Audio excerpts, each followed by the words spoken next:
Tennessee State University, and the topic is President Obama's energy policy. Dr. Sharp, let's allow you to continue that excellent explanation you were giving us in reference to some of the choices that are out there, and to pick up and inform us further. Right. There are actually 4 other key elements of the Obama energy plan. And the other one talks about putting in place 1 million plug-in hybrid cars on the road by 2015. And the other thing they want to do is to establish a national, what they call national low carbon fuel standard. Right now in this country, if you look at the amount of carbon that's emitted, the state of California is the only one that has such a standard in place.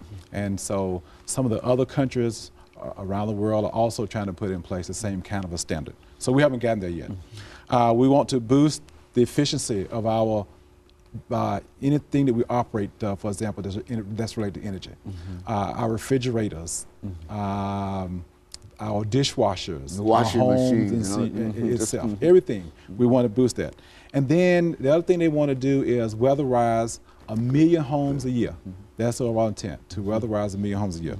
And then they want to develop and deploy what they call clean coal technology. And that's an important issue for the Obama administration. And then the last but not least is they want to address climate change, because they believe that climate change or the emissions that we have in this atmosphere are causing our climate to change drastically. And so those are the key components of this plan.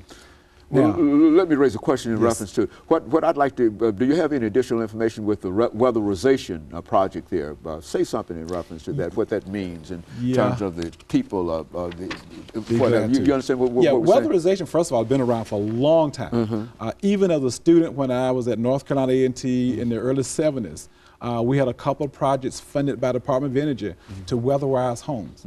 And so in actuality, what we would do was go in and have them to actually track the temperature of their homes, and we would go in and kind of put insulation around the doors, around the windows, and all those kinds of things. So those are the key components of any weatherization program, to make sure that your windows are set up so that you don't lose a lot of heat outside the windows. A lot of times when you open the door and if you put a little candle at the base of the door, you see the candle blow out.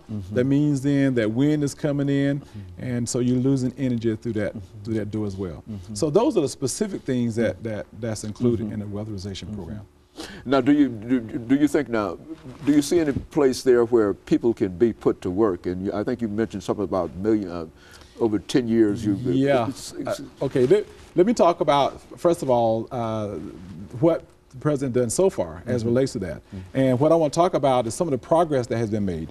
And the first thing that I want to talk about is the stimulus funding. If you think about the stimulus money that we have, a lot of that was geared towards helping the economy. And there's some basic things that has been done. And then the president did a couple other things as well.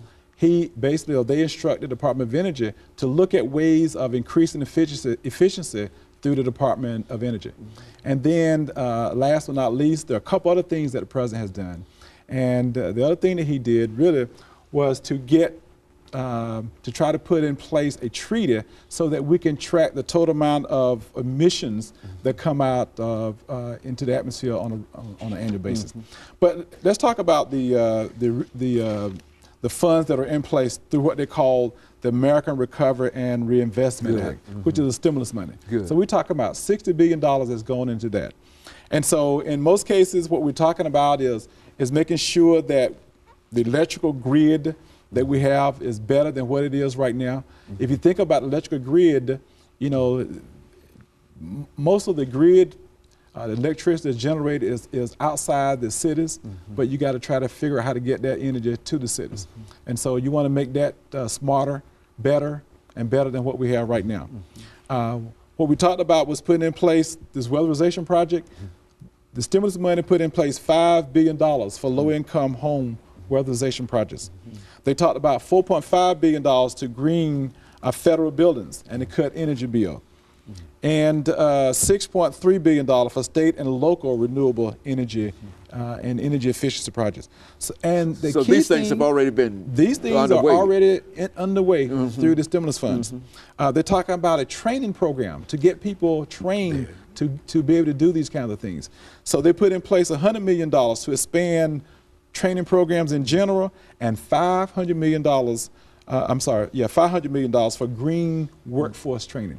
So these are specific things that the president has done. Now, I will say this.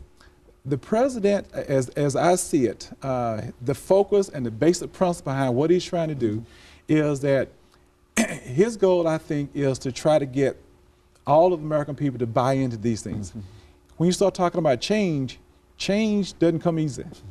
Our vehicles that we drive today, I mean, it's easy because I can go down the road to a service station, pump some gas, and I'm on my way. There's a network of things that are in place to ensure that I can easily get gas in my vehicle. Now, if I start going to a hybrid vehicle, for example, electric vehicles, how do I get energy? How do I get electricity? Is there a big enough battery? How do I get that battery restored on an annual basis, regular basis? So those are the kind